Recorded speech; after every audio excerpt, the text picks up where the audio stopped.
Bien, acá llegamos al método del punto fijo, como se lo conoce, ¿sí?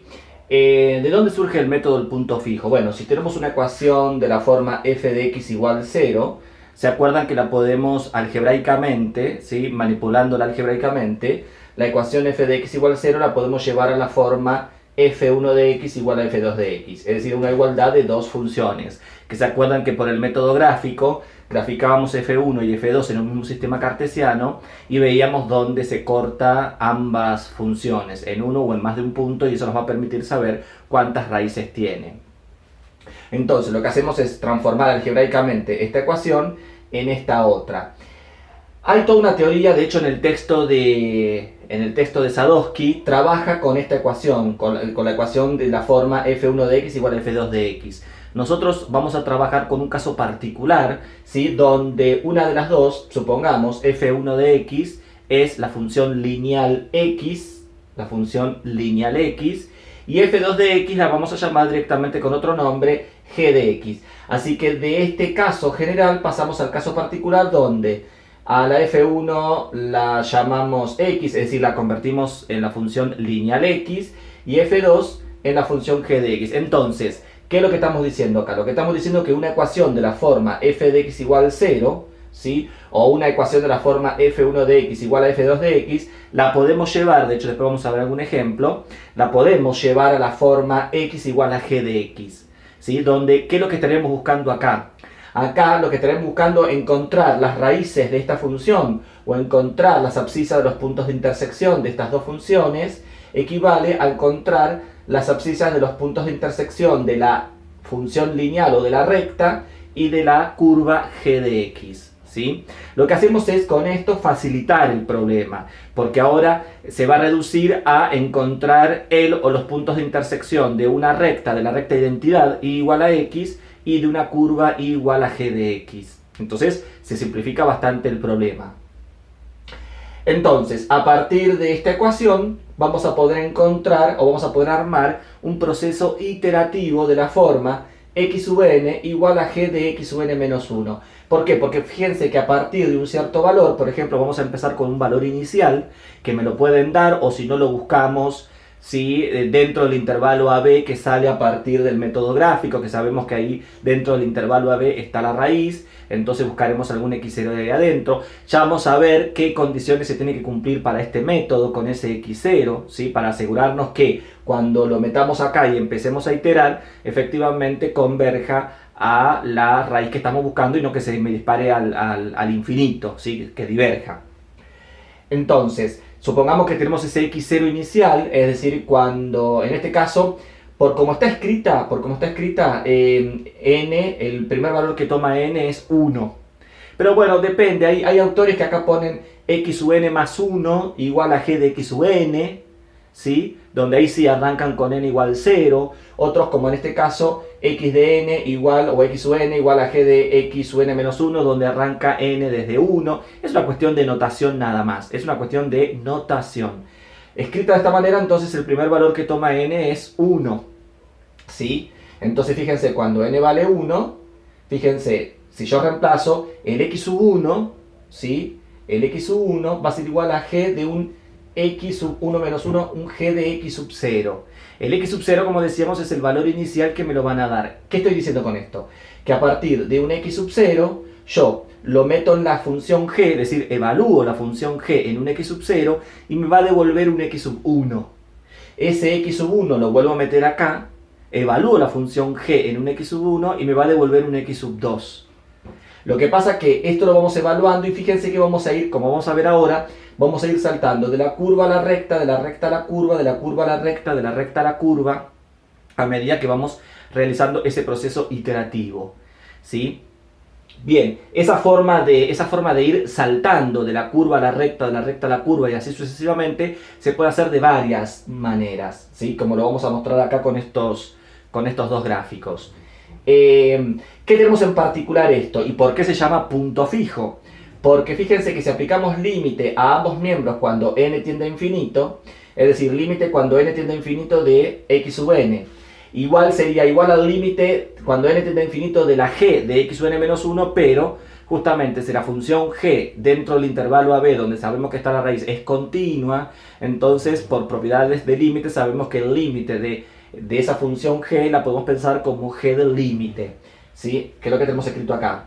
Igual a g del límite cuando n tiende a infinito de x sub n menos 1. Y justamente cuando n tiende a infinito, el x sub n se va a aproximar ¿a quién? Al x de la raíz, al x sub r, que es el x de la raíz. Y acá también, cuando n tiende a infinito, el x sub n menos 1, ¿sí? También, cuando n tiende a infinito, se va a aproximar al x de la raíz.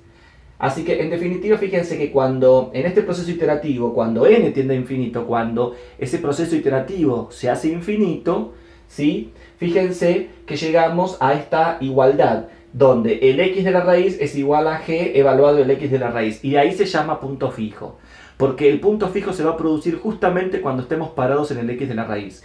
Nosotros no vamos a estar nunca parados en el x de la raíz porque justamente es la que estamos buscando. Siempre vamos a estar parados cerca. Por lo tanto, en realidad esto nunca va a ser igual, sino que va a ser aproximadamente, ¿sí? Y el proceso va a cortarse, porque no puedo hacer un proceso infinito, el proceso se va a cortar, ya lo dijimos, cuando el error absoluto porcentual sea menor o menor o igual que un cierto valor predeterminado, o cuando el error porcentual aproximado también sea menor o menor o igual que un cierto porcentaje aproximado. Eso va a hacer que este proceso se corte en una cierta cantidad de pasos, ¿sí? Y nos vamos a quedar con el último valor como el valor más cercano a la raíz. Entonces va a ser un aproximado en realidad. Es decir, la igualdad cuando se cumple, la tenemos acá. La igualdad se cumple cuando reemplazamos a la x, la igualdad se cumple cuando reemplazamos a la x justamente por la raíz. ¿Y por qué lo de punto fijo? Porque si ustedes miran bien, fíjense, si yo a la función g la evalúo en el x de la raíz, si a la función g la evaluamos en el x de la raíz, ¿qué me devuelve? Me devuelve como resultado de vuelta el x de la raíz. Es como si no nos hubiéramos movido del lugar. Es decir, sobre el eje x y sobre el eje y, justamente parados en el x de la raíz, lo evalúo en la función g y me devuelve el mismo valor, el x de la raíz. Es decir, vuelvo a estar en el mismo lugar de donde había partido. De ahí el nombre de punto fijo. Pero repetimos, esta igualdad solamente se cumple con el x de la raíz, nada más. Por eso que acá hemos calculado un límite. En realidad esto va a ser aproximadamente y vamos a ir obteniendo una sucesión de valores que se van a ir acercando cada vez más a la raíz que estamos buscando. Como vemos, esto es un proceso iterativo porque el valor que le sigue, fíjense, el x sub 1 depende del x sub 0, el x sub 2 depende del x sub 1 y así sucesivamente, ¿sí? Bien, decíamos esto de que a partir de un x sub 0 lo evaluamos en la función g y me devuelve un x sub 1, ¿sí? Fíjense que el x sub 0 yo lo evalúo en la curva g y me devuelve como resultado un x sub 1 de la recta, porque acuérdense que tenemos curva recta.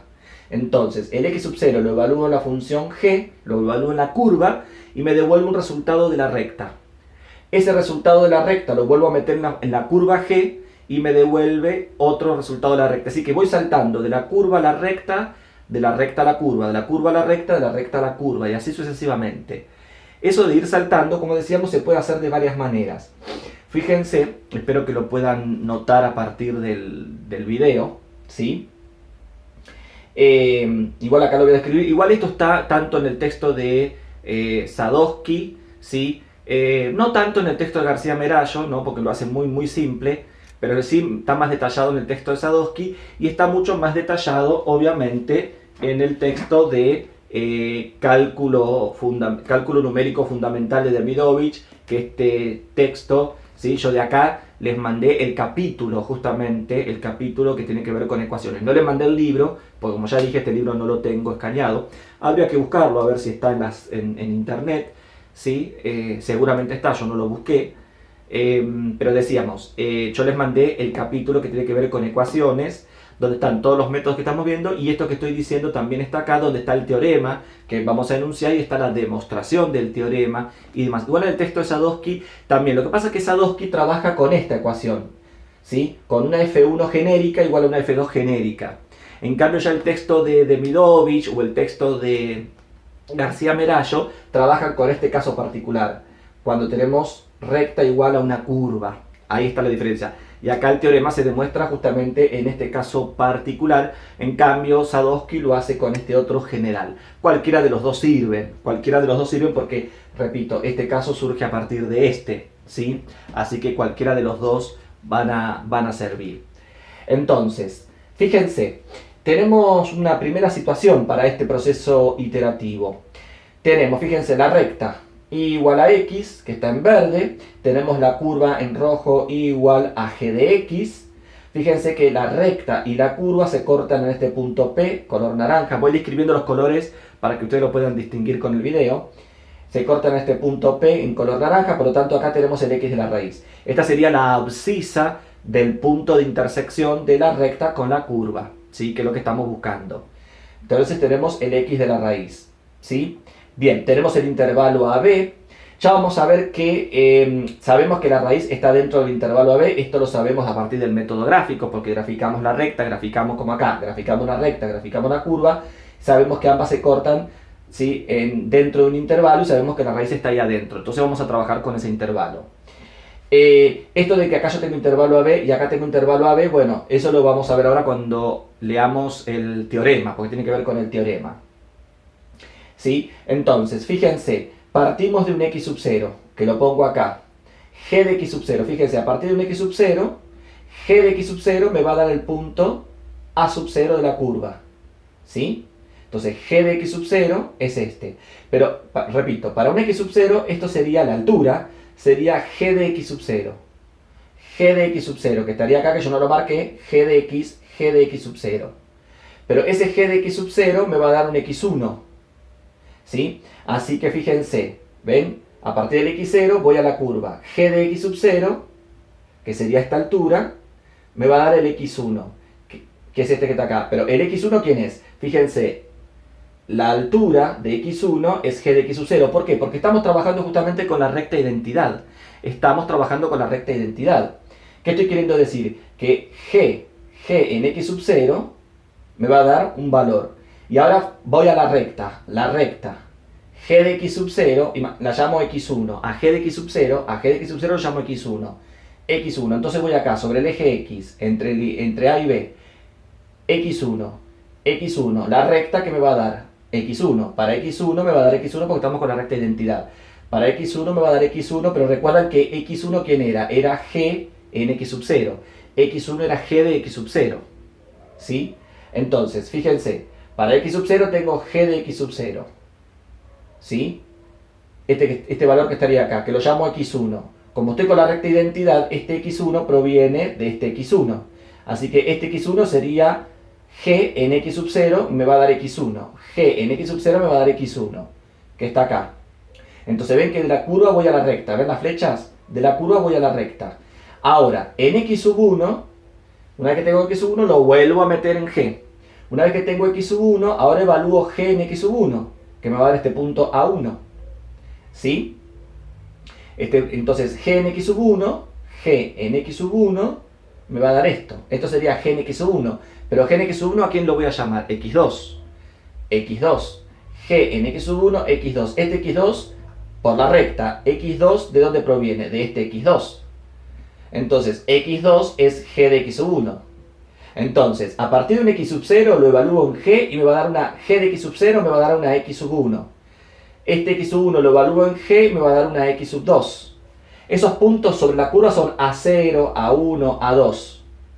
Pero este punto A0 tiene su equivalente sobre la recta que es B1. Este punto A1 tiene su equivalente sobre la recta que es B2.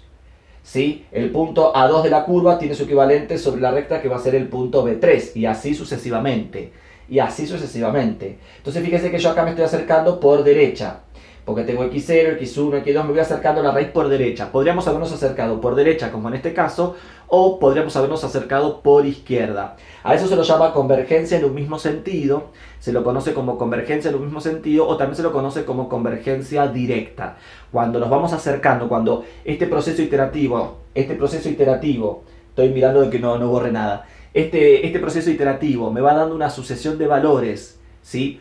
Todos por derecha de la raíz o todos por izquierda de la raíz, ¿sí?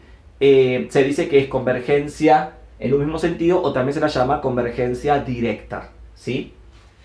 Entonces este sería un ejemplo de convergencia directa. ¿Ven?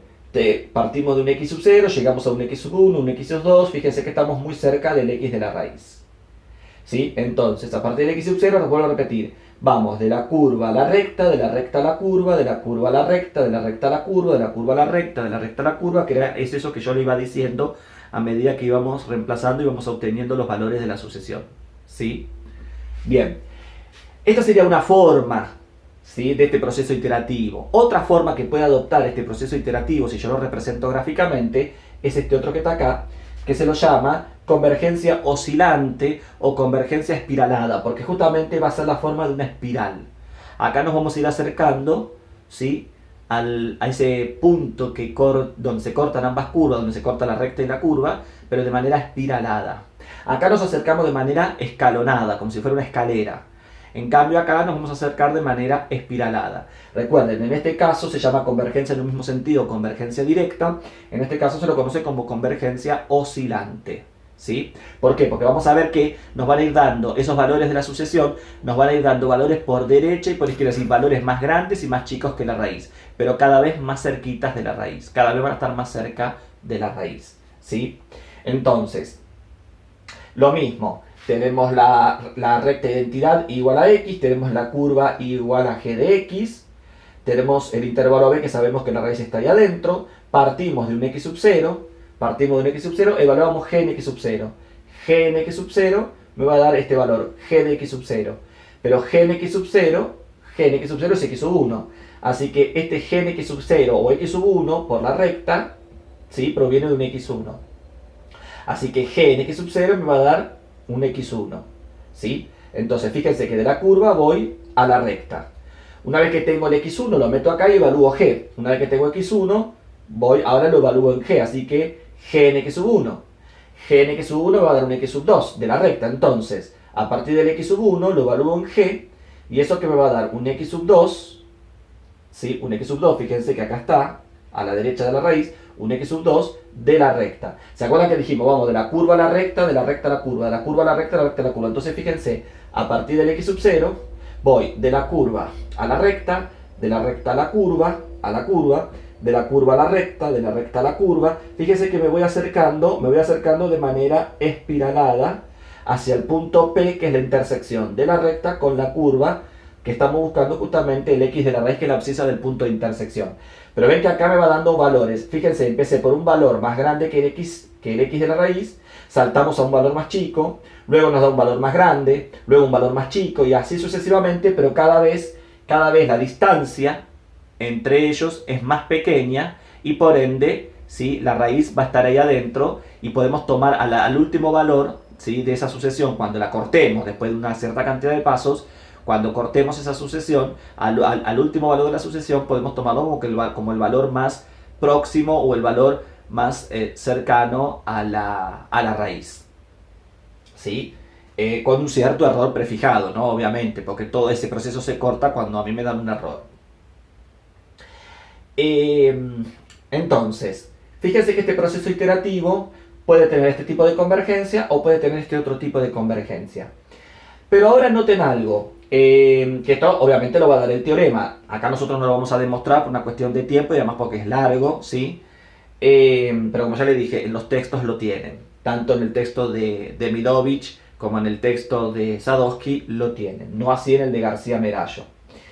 En el de Burden-Faires, obviamente que también está, que es un excelente libro de análisis numérico. Pero decimos algo. Fíjense acá las dos gráficas. Son dos ejemplos cualesquiera, ¿no? Obviamente. Pero fíjense la pendiente, en un entorno de la raíz, la pendiente, si yo trazase la tangente a la curva G en la raíz, la pendiente es menor que la pendiente de la recta. La pendiente de la recta, ¿cuánto vale? 1, porque es la recta identidad.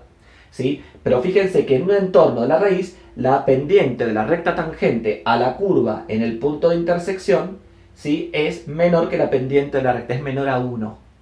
Y acá también, fíjense que la pendiente de la recta vale 1, y si yo trazo la tangente a la curva en un entorno de la raíz o en la propia raíz, ¿sí? En el punto P, la pendiente de la recta tangente en este caso es negativa, pero en valor absoluto vuelve a ser menor a 1. En este caso la pendiente sería positiva, en este caso la pendiente sería negativa, pero en ambos casos la pendiente de la recta tangente a la curva en el punto de intersección en valor absoluto es menor a 1. ¿Eso es casual? No, no es casual. Justamente no va a ser casual y va a ser una de las condiciones. Va a ser una de las condiciones para que este proceso iterativo converja, justamente converja a la raíz, ¿sí? Fíjense que la pendiente acá, por ahí en este no se nota tanto, pero acá sí, la pendiente de la recta tangente a la curva en el punto no podría ser perpendicular, a la recta identidad, porque en este caso entonces nos vamos a empezar a mover en forma espiralada, como si fuera en forma de un cuadrado o de un rectángulo, pero va a llegar un punto de esa sucesión, va a llegar un punto que vamos a entrar en un, entre comillas, en un círculo. Es decir, vamos a movernos sobre los lados de un rectángulo y de ahí no vamos a salir nunca. Es decir, vamos a entrar en un ciclo donde vamos a estar dando vuelta, vuelta, vuelta, vuelta, ¿sí? Y no vamos a salir nunca y por lo tanto el proceso no converge, ¿sí? El proceso no converge. Porque vamos a entrar en ese ciclo anidado, ¿no? Donde vamos a empezar a tener valores, el mismo valor por izquierda y por derecha. Nos va a empezar a dar en algún momento, arrancamos con un x0, x1, x2, x3, x4, y en algún momento vamos a tener x5, x6, x5, x6, x5, x6, x5, x6. ¿Entienden lo que estoy diciendo? Eso pasaría si la pendiente de la recta tangente a la curva en el punto de intersección fuera justo perpendicular a la recta de identidad. Es que justamente en valor absoluto la pendiente de esa recta, ¿cuánto valdría? 1 justamente. Y acá lo que estamos viendo en ambos casos, ¿sí? Gráficamente lo estamos viendo, que tiene que ser menor a 1 la pendiente. Si vale justamente 1, entonces fíjense que entraríamos en ese ciclo y ahí estaríamos en un problema, ¿no? Obviamente, porque el proceso no va a converger, el proceso iterativo no va a converger nunca a la raíz. Eso sería en un caso, ¿sí? Después, en otra situación que también ahora lo estoy viendo, ¿sí? Bueno, obviamente que la curva tampoco, acá yo no lo dibujé, pero supongamos que la recta tangente a la curva en el punto de intersección tampoco podría coincidir con la recta. Tampoco podría coincidir con la recta porque entonces en ese caso, por ejemplo, no sería el caso espiralado, pero sería el caso escalonado. Es decir, si la pendiente de la recta tangente o la recta tangente a la curva en el punto de intersección coincide con la propia recta, entonces tampoco nos vamos a acercar nunca nos vamos a acercar, ¿sí? a la raíz en ese caso, ¿sí? No lo dibujé esa situación porque no tiene sentido, pero se los estoy comentando. ¿Sí? Les estoy diciendo los casos en que la derivada primera de la g de x valga 1 o valga menos 1, ¿sí? No tendría, en ese caso, no tendría sentido, ¿sí? En ese caso no tendría sentido. Y me está faltando un caso que sería, ¿qué pasa si la derivada primera vale justo 0? Si la derivada primera g' de x vale justo 0. Si la derivada primera, es decir, si la pendiente de la recta tangente a la curva g vale 0, significa que es horizontal, que es paralela al eje x, ¿sí? Significa que es horizontal, que es paralela al eje x. Y en ese caso, ¿qué podría suceder acá?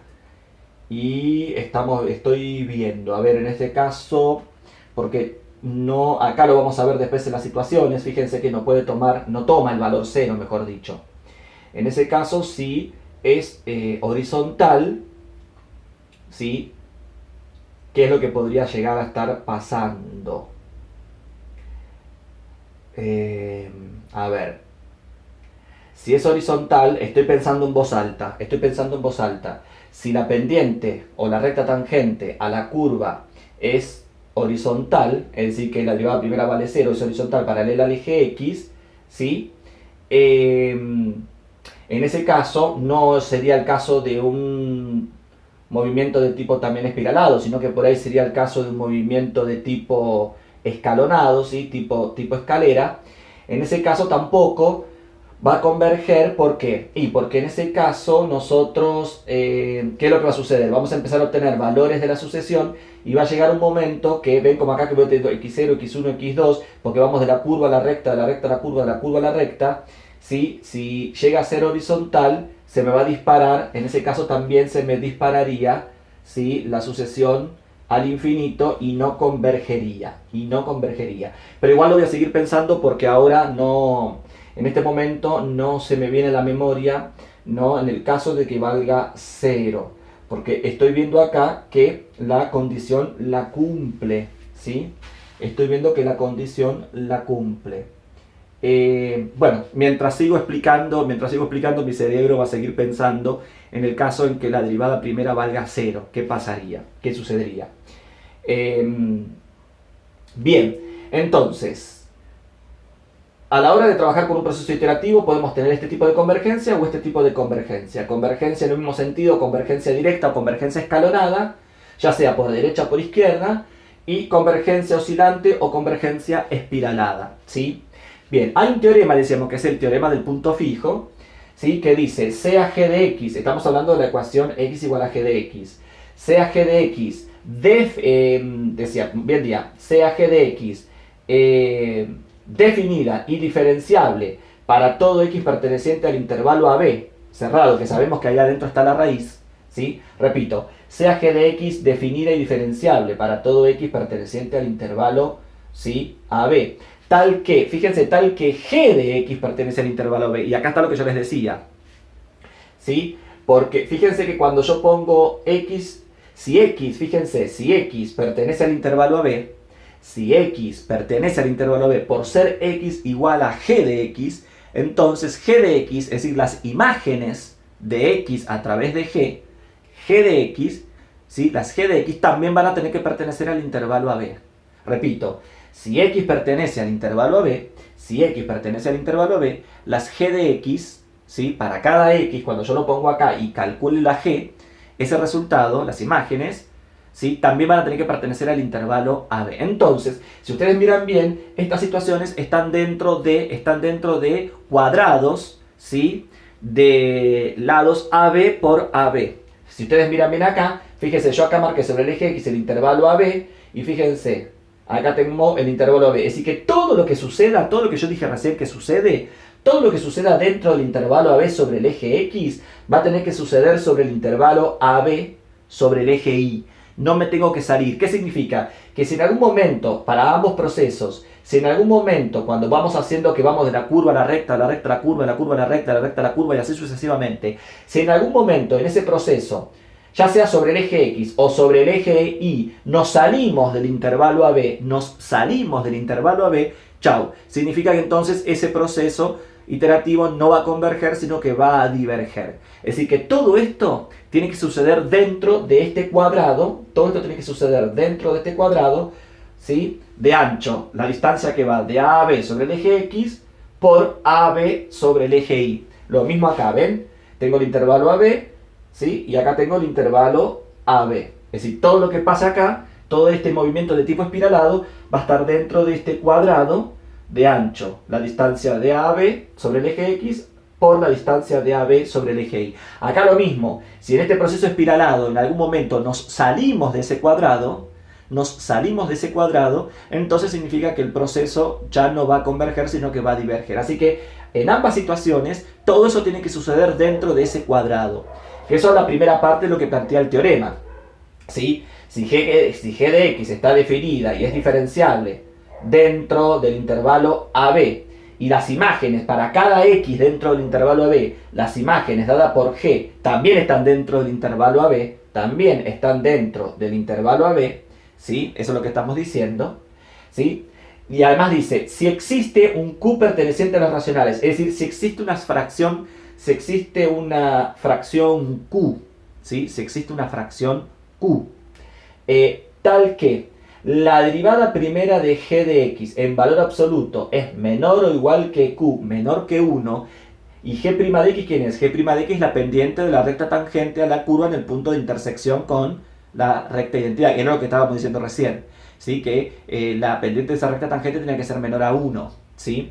Entonces acá estamos diciendo, si existe un número racional q, tal que la derivada primera, ¿sí? De la g de x, la derivada primera de la g de x en valor absoluto es menor o igual que esa fracción q, ¿sí? Menor que 1 para todo x perteneciente al abierto AB, ¿sí? Ahí ya no vamos a incluir los extremos del intervalo. ¿Por qué? Porque si no, si incluimos los extremos del intervalo, lo que puede suceder es que la raíz esté justo en los extremos del intervalo.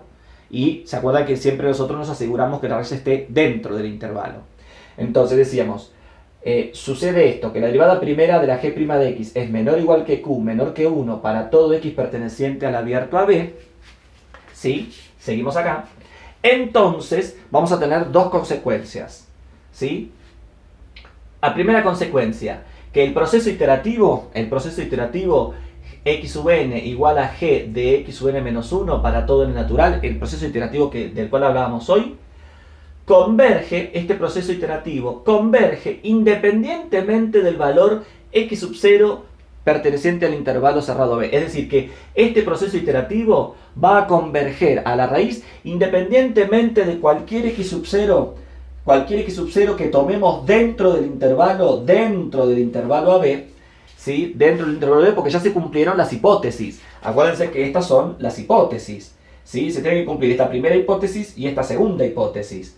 Entonces, para cualquier x sub 0 perteneciente al cerrado AB, fíjense que inclusive podrían ser cualquiera de los extremos del intervalo B, este proceso iterativo va a converger a la raíz. Primera consecuencia. Y segunda consecuencia, ¿se acuerdan? En base a lo que dijimos hoy, lo del límite, el x de la raíz es igual al límite cuando n tiende a infinito de esa sucesión de valores x sub n, es la única raíz, es decir, el x de la raíz es la única raíz de la ecuación x igual a g de x en el intervalo AB. Es decir que no solamente va a converger a la raíz, sino además que esa raíz, que es el límite, ¿sí? Cuando n tiende a infinito de esa sucesión de valores que vamos obteniendo, es única, ¿sí? Es única y es, además, valga la redundancia, la única raíz o solución de esta ecuación dentro de este intervalo. Es decir, que no hay otra, ¿sí? Si hubiera otra raíz de la ecuación, se hará con otro intervalo, obviamente. Acá también quiero aclararle que, por ejemplo, si yo tengo la ecuación x igual a g de x y supongamos que se cortasen en dos puntos y yo quiero usar este método, bueno, tendremos que armar un proceso iterativo para la primera raíz y otro proceso iterativo distinto para la segunda, porque no es que con el mismo proceso iterativo se obtienen ambas raíces. No.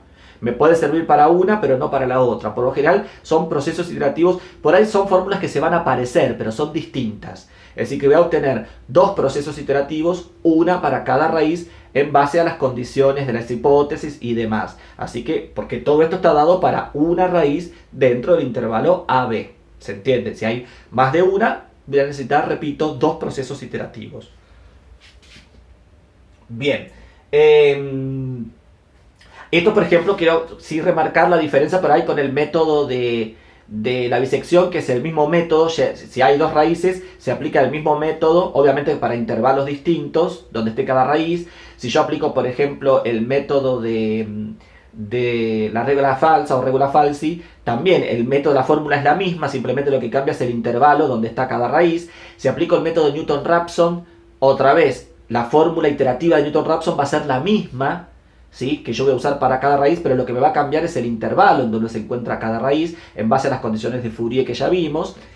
Pero en cambio en este no, en este para cada raíz voy a tener un proceso iterativo distinto. Es decir, ese proceso iterativo que me sirve para poder encontrar una raíz no va a ser el mismo, no me va a servir para poder encontrar la otra. Voy a tener que armar otro proceso iterativo de esta forma, cumpliendo las condiciones del teorema, para que ese proceso iterativo, cuando empiece a iterar, converja a la raíz que estoy buscando. Es decir, en un cierto sentido, tiene sus cuestiones fáciles, sus cuestiones sencillas este método, pero como vamos a ver, pero lo malo que tiene es que si una ecuación tiene dos soluciones, entonces tengo que buscar dos procesos iterativos diferentes para resolver cada una. Esa es la desventaja, entre otras cosas, que tiene, ¿sí? Como vamos a ver ahora con algún ejemplo.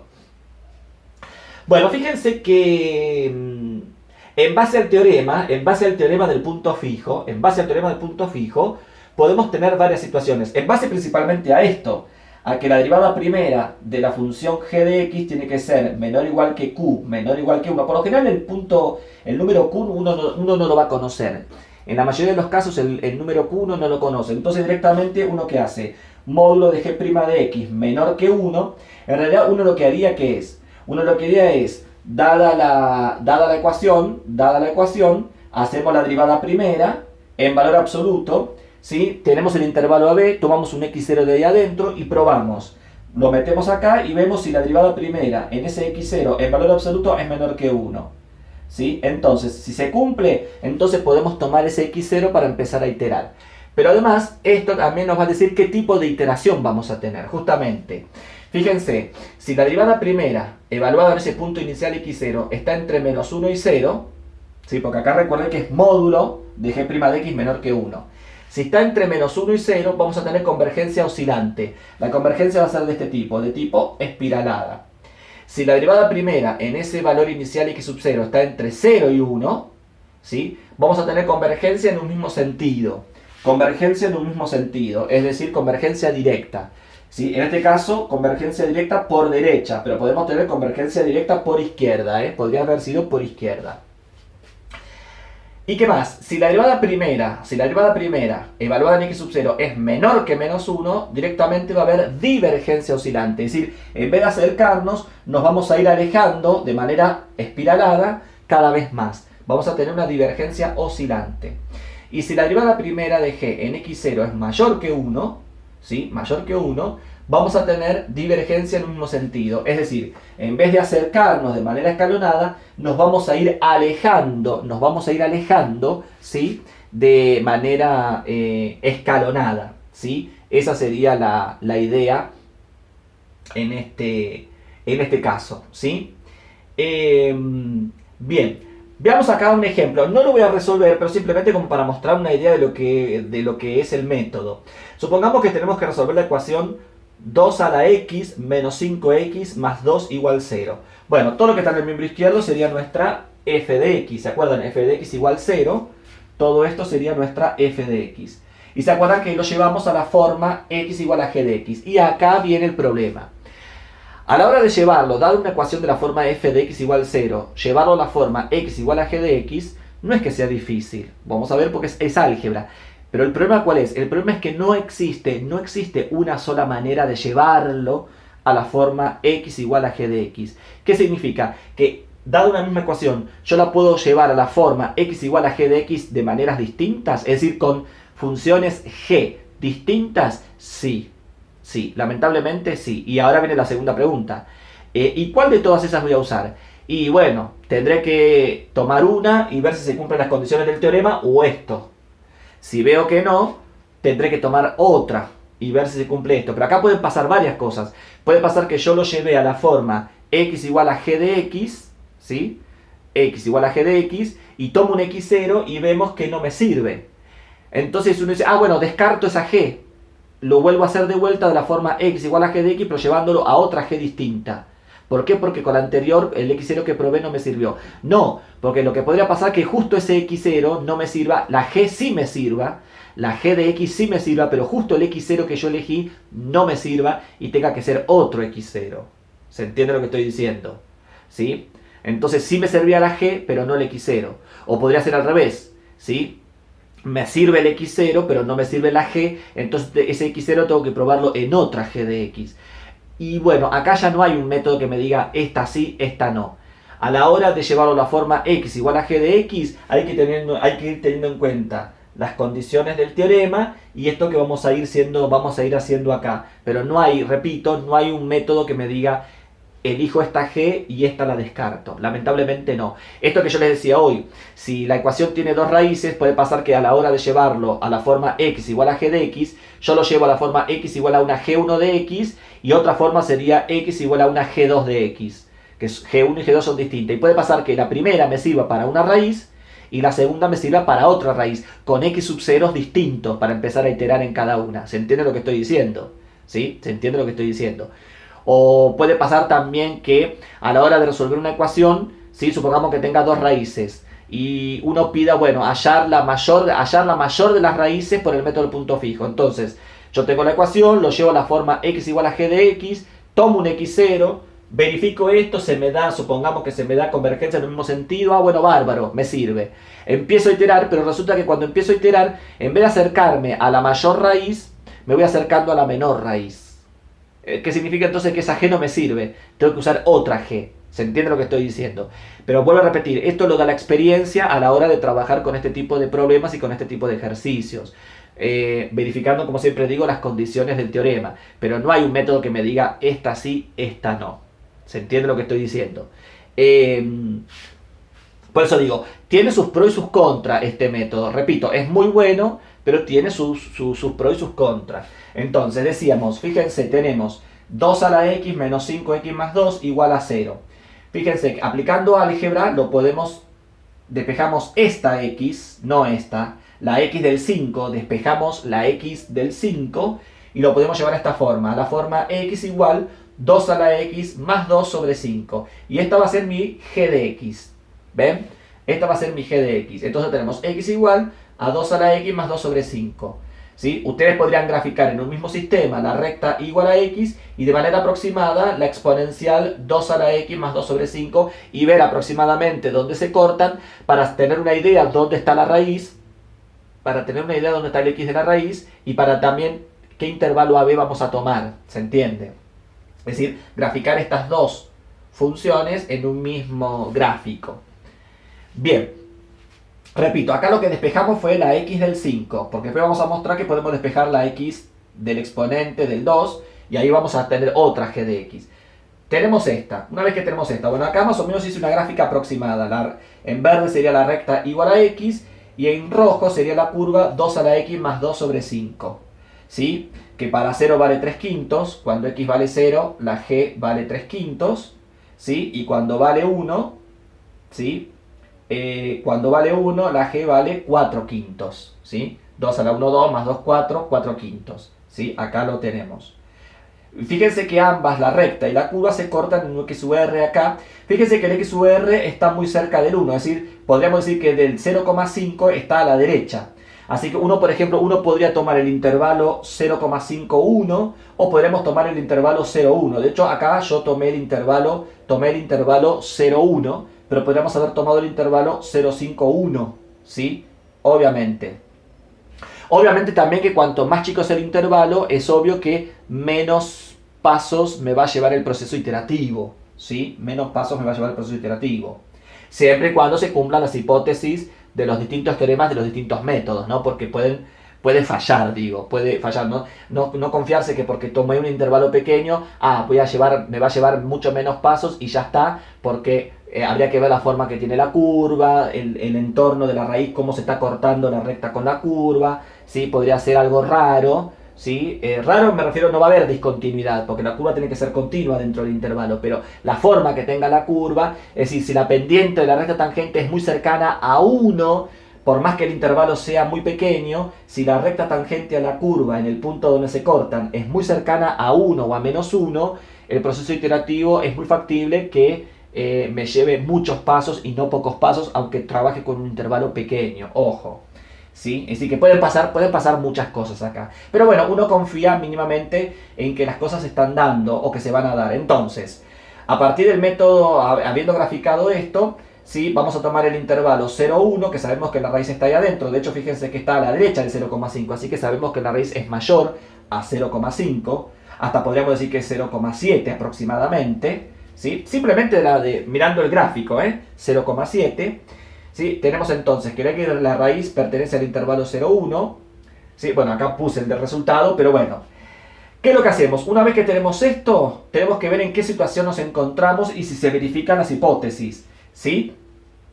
¿Qué significa? Que nosotros vamos a trabajar en el cuadrado del lado 0,1 por 0,1. En este vamos a trabajar. Entonces, hacemos la derivada primera de la g. Hacemos la derivada primera de 2 a la x más 2 sobre 5. ¿Sí? G' de x. 2 a la x, la derivada de todo esto va a ser 2 a la x por logaritmo natural de 2 sobre 5, la derivada de la función g, ¿sí? Y bueno, ¿qué hacemos acá? Tomamos algún valor, un x sub 0 de ahí adentro. Yo en este caso particular tomé el extremo izquierdo del intervalo, tomé el 0 justamente, a ver qué pasa, ¿sí? Tomo el 0, porque como acá la primera condición me dice que va a convergir independientemente para cualquier valor x0 del intervalo cerrado B, entonces tomo como x0, tomé el extremo izquierdo, 0. Entonces hacemos módulo de g' en 0, ¿sí? Módulo, es decir, esta función evaluada en 0, ¿sí? En valor absoluto, y nos da aproximadamente 0,14, 0,14 que es menor a 1. Se cumple lo que dice la hipótesis del teorema. Es menor a 1. Por lo tanto, va a existir convergencia directa, porque fíjense, si está entre 0 y 1, si la derivada primera, en este caso en 0, si la derivada primera en 0, como nos dio 0,14, está entre 0 y 1, va a haber convergencia directa, convergencia en un mismo sentido. Así que para este proceso iterativo, vamos a tener una convergencia de este tipo. Vamos a tener una convergencia de tipo escalonada, ¿sí? Bueno, supongamos que pidiéramos que el error sea menor o igual que 0,0005. Fíjense, acá lo que yo puse es el error absoluto aproximado, ¿sí? Módulo del x sub n menos el anterior, el x sub n menos 1, ¿sí? Si en valor absoluto la diferencia entre dos pasos sucesivos es menor o igual que 0,0005, entonces cortes el proceso. Bueno, usando justamente esto que tenemos acá, lo que no hice fue escribir el proceso iterativo. Ahora lo voy a escribir, a ver si tengo espacio acá. El proceso iterativo, ¿cómo sería? Y bueno, x sub n igual a g de x sub n menos 1. Simplemente, fíjense, le agrego la n. Lo voy a agregar con otro color para que lo vean. Sería así.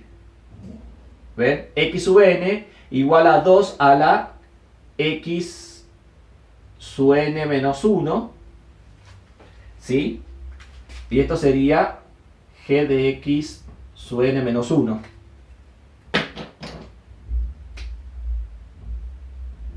Este sería entonces el proceso iterativo, la fórmula. Cuando digo proceso iterativo me refiero a la fórmula de iteración. La fórmula de iteración yo no la armé. A partir de la ecuación x igual a g de x, ¿se acuerdan? X igual a g de x, hay que armar la fórmula de iteración. La fórmula de iteración sería esta. X sub n igual a 2 elevado a la x sub n menos 1 más 2 sobre 5. Ahí tenemos armada la fórmula iterativa, y el x sub 0 que estamos tomando acá, es el 0. Ese va a ser el primer valor, ¿sí? Reemplazamos, ¿sí? Acá, donde dice x sub n menos 1, reemplazamos por 0 cuando n vale 1, reemplazamos por 0 y nos queda 2, ¿sí? 2 a la 0 más 2 sobre 5. Ese nos va a dar un x1. Ese x1 lo volvemos a meter acá, 2 elevado a la x1 más 2 sobre 5 nos va a dar un x2. Ese x2 lo volvemos a meter acá, 2 elevado a la x2 más 2 sobre 5 nos va a dar un x3. Y así sucesivamente. Como a mí, por ejemplo, yo propuse este error, que la diferencia entre dos pasos sucesivos sea en valor absoluto menor o igual que 0,0005, bueno, este proceso se va a cortar en el paso sexto. Fíjense, x sub 6 va a ser 0,732. Es decir, cuando acá hagamos x sub 6 menos x sub 5, repito, cuando hagamos x sub 6 menos x sub 5 en valor absoluto, vamos a ver que esa diferencia en valor absoluto es menor o igual que este número. Por lo tanto, cortamos el proceso y me quedo con el último valor obtenido, con el x sub 6. En este caso, el x sub 6, 0,732, que obviamente está redondeado, 0,732, que fíjense por el error, todos sus decimales son exactos. Y ahí tenemos entonces el valor aproximado de la raíz. ¿Se acuerdan que yo dije que era cercano a 0,7? Bueno, 0,732, ¿sí? Con sus tres decimales exactos, sería el valor aproximado de la raíz en el sexto paso con este proceso, con esta fórmula iterativa y con este x sub 0 inicial, que lo hemos verificado a partir de las condiciones del teorema. Hemos verificado que efectivamente se cumple, que el módulo de g' en ese valor inicial 0, elegido arbitrariamente de acá, ¿sí? A veces me lo dan y otras veces lo elige 1, ¿sí? Nos da 0,14 menor a 1, entonces tenemos una convergencia de tipo directa o en el mismo sentido. ¿Sí? Bueno, eso sería entonces, bueno, eso consiste entonces en trabajar con este método. Pero como les decía recién, fíjense que acá despejamos el x del 5 y nos dio esta fórmula iterativa. Pero podríamos, otra forma, podríamos haber despejado el x del 2 a la x. Si despejamos el x del 2 a la x, acá tenemos el ejemplo, fíjense, 2 a la x igual a 5x menos 2, aplicamos logaritmo natural a ambos miembros, logaritmo natural de 2 a la x igual al logaritmo natural de 5x menos 2, y luego ¿qué hacemos? Por propiedad de logaritmos, ¿se acuerdan? El logaritmo de una potencia, el exponente baja adelante multiplicando, ¿sí? Y luego dividimos a ambos miembros por logaritmo natural de 2, y nos quedó x igual al logaritmo natural de 5x menos 2 sobre el logaritmo natural de 2. Y fíjense que acá tenemos otra x, ¿ven? X igual a todo esto. Y acá tenemos otra forma, ¿sí? Otra forma de x igual a g de x. Lo que habría que ver acá, también, otra vez, sabiendo que el intervalo es el 0, 1, bueno, ver, por ejemplo, fíjense que yo acá ya no podría empezar con un x0 igual 0, porque si yo acá pongo 0, 5 por 0, 0, menos 2, el logaritmo de menos 2 no existe, ¿ven? Ya no, por ejemplo, ya no podría tomar el 0 para empezar a iterar, por ahí tendría que tomar por ahí el 1, o por ahí tendría que tomar algún valor intermedio, pero antes de hacerme eso, antes de ponerme a hacer eso, tendría que verificar las condiciones como hicimos acá. Habría que hacer la derivada de todo esto, la derivada de la g, tomar un x sub 0 de acá adentro, como hicimos acá, y ver en cuál de las condiciones estamos, porque puede pasar que ese x sub 0 con esta nueva g estemos en el caso de una divergencia oscilante o divergencia en el mismo sentido. Entonces, ¿eso qué significa? Que la g no me sirve, y acá está lo que yo decía hoy. Puede ser que la g me sirva, pero no el x0 que elegí. Por ahí tendría que elegir otro x0, ¿sí? Otro x0. Pero en realidad, si yo tomo un x0 dentro del intervalo, ¿sí?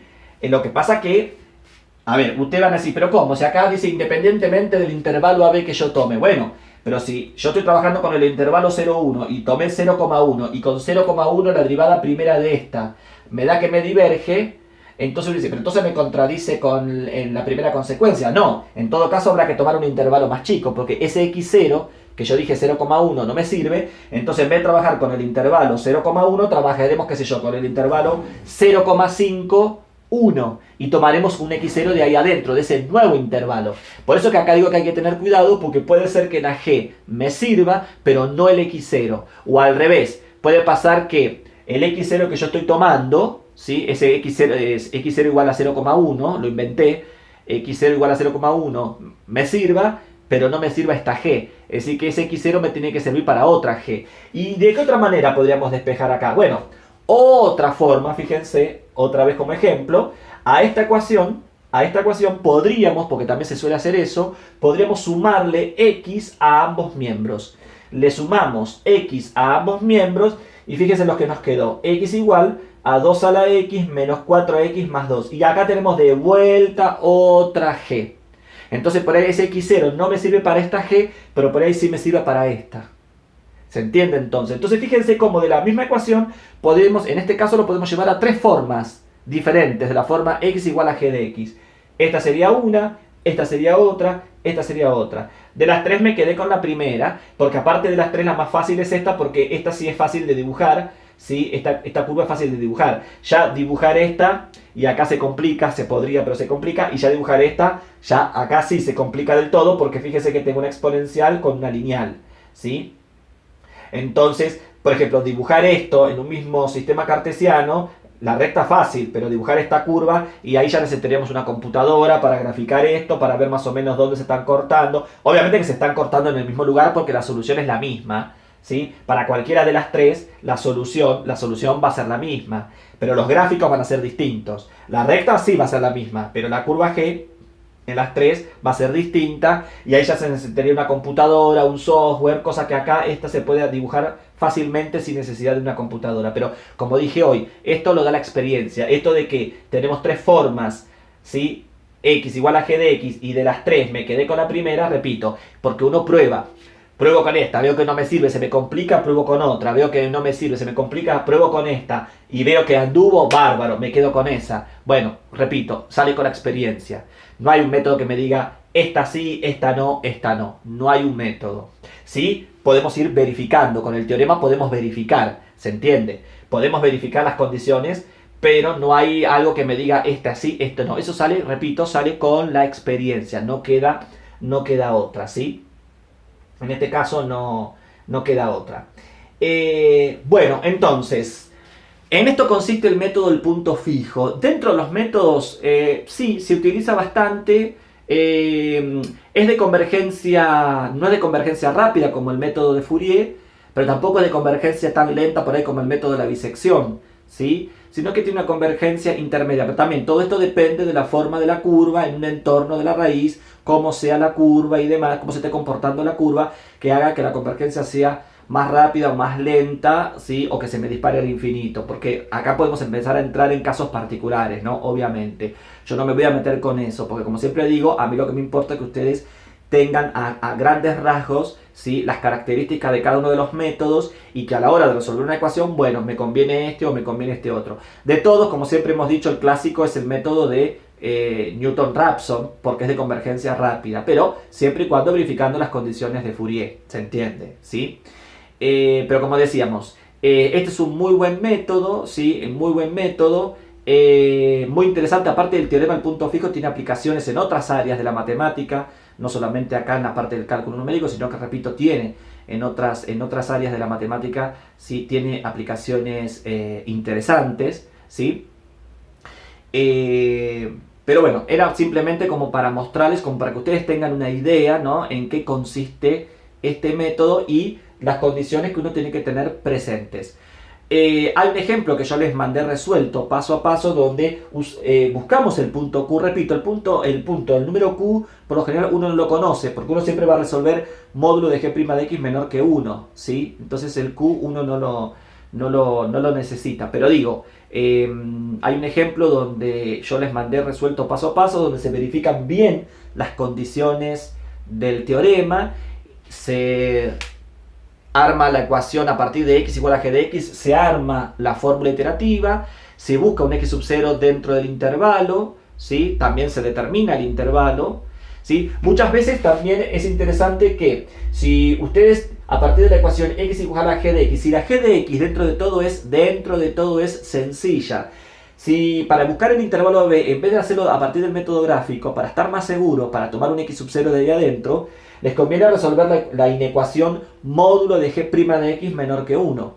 Pero siempre y cuando la g de x sea sencilla. Si la g de x es sencilla y su derivada primera también es relativamente sencilla, si en valor absoluto la derivada primera de g menor que 1 nos permite resolver esa inecuación, si ustedes la pueden resolver, van a encontrar el intervalo, justamente el intervalo AB, y ahí, ya una vez que tienen el intervalo AB, cualquier x0 que esté ahí adentro les va a servir para garantizarle la convergencia del proceso iterativo que ustedes van a armar con esa G. Siempre y cuando ustedes puedan resolver esta desigualdad para encontrar ese intervalo y por ende encontrar el x0.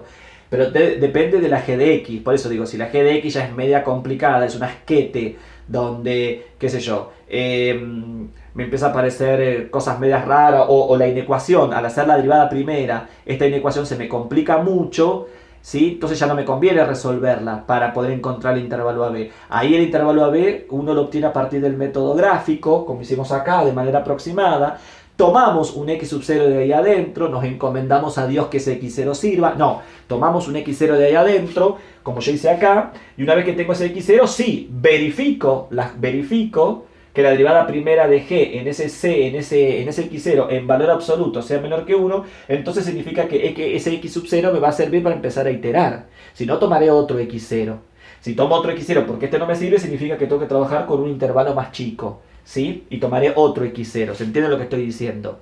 Pero bueno, hay alternativas. O lo hacemos así, de esta manera, si se quiere, más artesanal, ¿sí? De ir probando, o resolver la inecuación, siempre y cuando se pueda resolver la inecuación,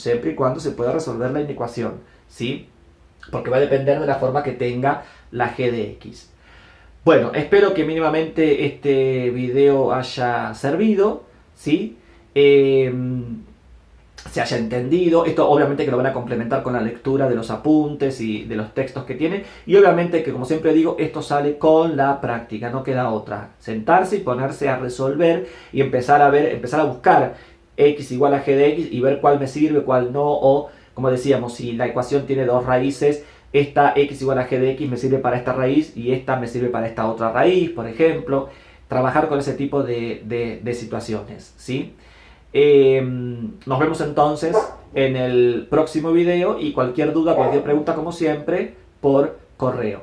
Espero que esto mínimamente se haya, como digo, se haya entendido y nos estamos viendo entonces continuando con las clases. Hasta luego.